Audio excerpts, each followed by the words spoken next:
So one of the strategies that I like to use in the first class is certainly I go over the course outline and the assignments and things like that, and then I like to create a set of guidelines for how we're going to be in the class together. I find that it sets up a space that's much safer, and one of the pieces that I like to talk about in more detail is confidentiality. So what I find is by doing this, it puts students at ease and they realize that there will be some control over their participation in the class and what happens to the information that they share. And you can put all kinds of things down for guidelines. I usually let the students brainstorm what they'd like, and then I talk very specifically about confidentiality in 4 different ways.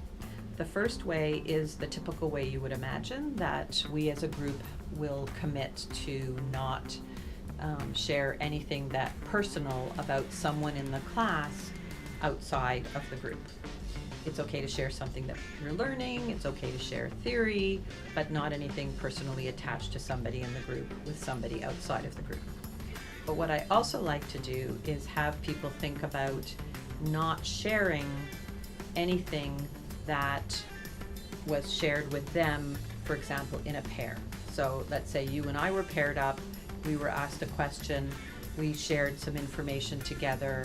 When we come back to the larger group, I wouldn't share anything you told me without first getting your permission. So I might think it's a brilliant idea that you had and I think everybody should know, but I need to check that out with you before I tell the group.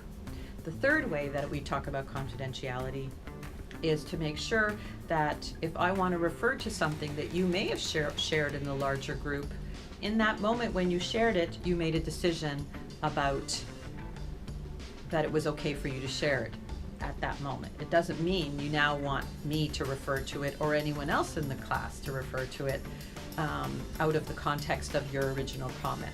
So before I would refer to something that you brought up, for example, as an example, to something I'm talking about now, I need to check with you, is it okay if I refer to what you said earlier?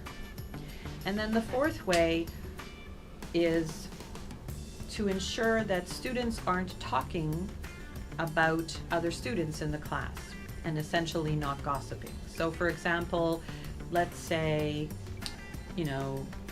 Jackie made a comment in the class and now you and I, who are both in the class, want to have a conversation about it.